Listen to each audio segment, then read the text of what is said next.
Hai, halo teman-teman, Herlambang di sini. Nah, jadi kita pengen ngobrolin tentang. Tunggu dulu, kayaknya bagusnya video ini ya, dibikin kayak tanya jawab bentar. gitu. Ya, nanti kamu saya nanya. Terus jawab pertanyaannya. Ya, oke, kita akan jawab Ya, nanti kita pertanyaannya akan dibikin disampaikan. Instagram gitu. Ya kan? Ya. Rame. Cuman disclaimer ya, kita nggak berdua, kita sebenarnya sendiri. Ya, sebenarnya saya sendiri kok.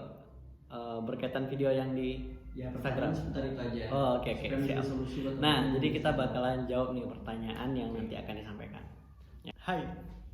Oke, jadi pertanyaannya itu, apakah memang salah ya kalau seseorang itu insecure atau membandingkan dirinya dengan orang lain?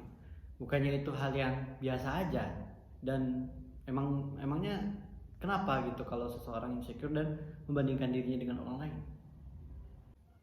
Nah, berkaitan dengan pertanyaan itu teman-teman, jawabannya adalah kenapa orang itu insecure gitu ya. Dan kita bikin video terus kayak ya koleksi kita hari ini yang insecure. Terus apakah salah ketika seseorang merasa insecure? Apakah salah ketika seseorang membandingkan dirinya dengan orang lain gitu ya? Ya, dalam hal ini barangkali saya tidak ingin menyalahkan teman-teman ya dalam hal ini ya. Silahkan, itu adalah hak teman-teman untuk ya mau membandingkankah itu, mau teman-teman merasa insecure dan lain sebagainya. It's okay, itu tandanya kita manusiawi ketika kita merasa insecure atau ketika kita merasa kita itu membandingkan kehidupan kita dengan orang lain. Hanya saja di sini yang pengen saya sampaikan sebenarnya dalam video yang di Instagram ataupun di sini itu supaya jangan sampai insecure itu mengganggu kehidupan kita secara berkelanjutan gitu loh. Jangan sampai sifat ataupun ketika kita membandingkan diri kita dengan orang lain membuat kita semakin malas untuk berusaha, membuat kita semakin gak mau berjuang gitu. Nah, saya pengen nyampein itu aja karena sayang banget nih, terutama teman-teman yang hari ini masih usia muda, jangan sampai waktu mudanya hanya dihabiskan dengan hura-hura atau hore-hore saja. Ini pendapat dari saya, pandangan dari saya ya. Bukan berarti nggak boleh juga hore-hore, ya silakan, nggak apa-apa, itu sih hak teman-teman. Lagi-lagi jangan sampai hanya dihabiskan untuk itu saja, karena masa muda teman-teman itu terlalu berharga kalau hanya dibuang sia-sia dengan sesuatu yang pada akhirnya tidak membawakan kebaikan pada teman-teman. Ya memang hari ini kita pun dalam proses belajar, everyone, siapapun itu dalam proses belajar. Mau usianya sudah muda ataupun lebih tua ataupun dan seterusnya, kita selagi berada di dalam bumi ini, artinya kita terus dalam berproses ya. Yang bisa saja membuat kondisi kita menjadi lebih baik ataupun membuat kondisi kita menjadi lebih buruk. Tapi yang saya ketahui dan yang saya rasakan adalah bagaimana di saat kita mencoba insecure berlebihan atau tidak begitu percaya dengan diri kita dan itu dalam taraf yang berlebihan, itu tidak bagus untuk mental kita dan tidak bagus untuk kehidupan kita. Karena cenderung ya ketika seseorang sedang insecure itu ya perasaannya galau, perasaannya sedih, penuh dengan ketidakpastian, penuh dengan kebimbangan, penuh dengan ya sesuatu yang membingungkan seperti itu ya. Biasanya seperti itu ketika seseorang merasa insecure.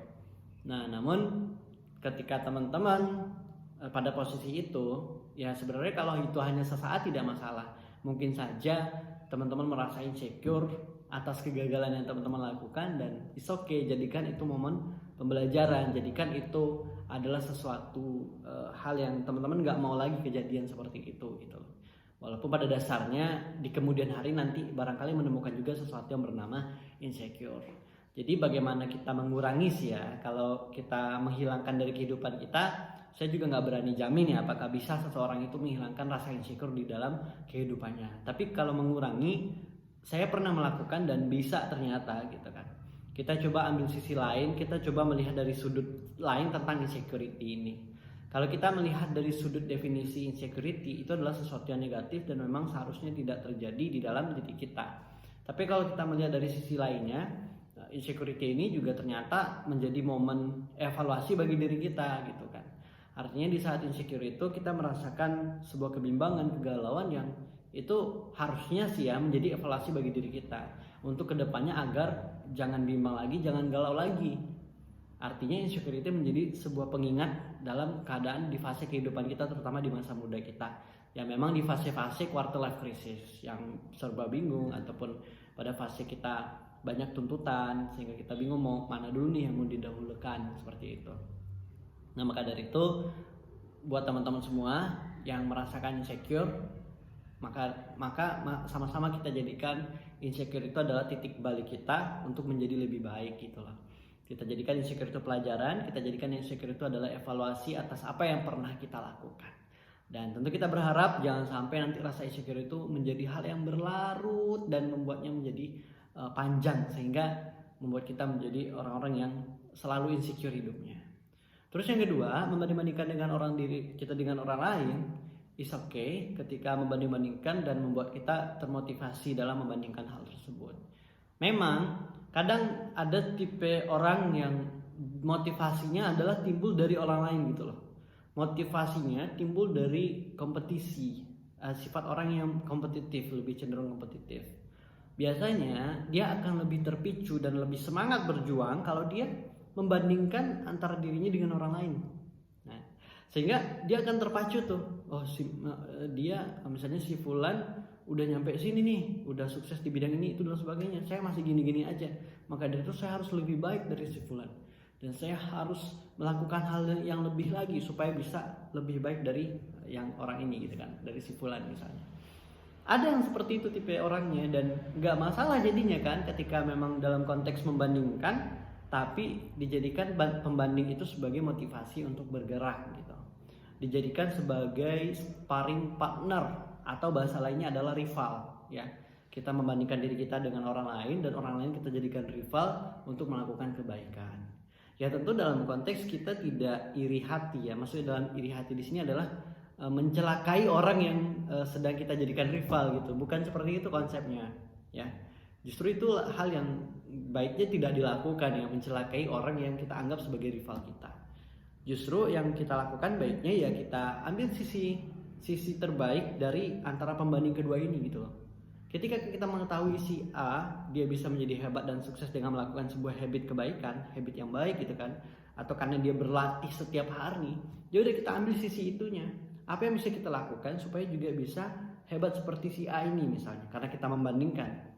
Ya kalau memang rasanya kita bisa melakukan apa yang dilakukan oleh si A, ya kita coba lakukan gitu kan. Atau kita pengen melakukannya dengan cara yang lain, ya silahkan, itu is okay, asal tidak melanggar aturan. Nah, membanding-bandingkan di sini itu lebih ke konteks bagaimana membanding untuk menjadi penyemangat atau sebagai sparring partner.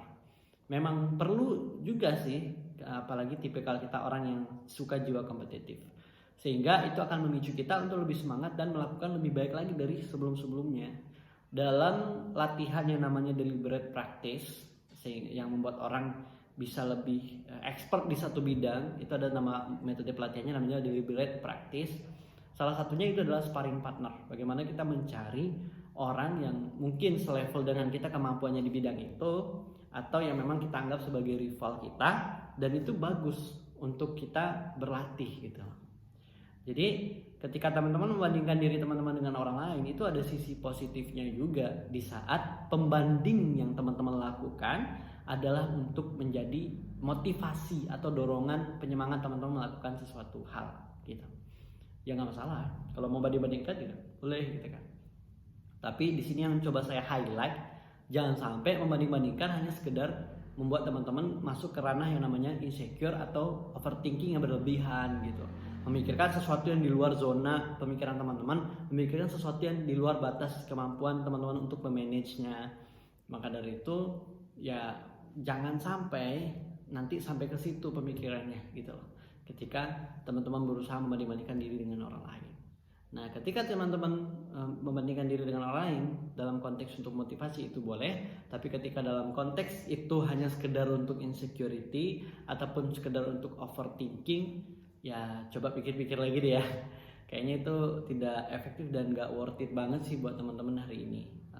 Maka dari itu ya ayo kita coba sama-sama ambil pelajaran atas apa yang terjadi, baik buruk yang kita hadapi, suka, senang, suka ataupun sedih, dan apapun yang dialami oleh orang lain ya sama-sama kita jadikan pelajaran. Tapi jangan sampai apa yang akan kita lakukan bergantung terhadap apa yang dilakukan oleh orang lain.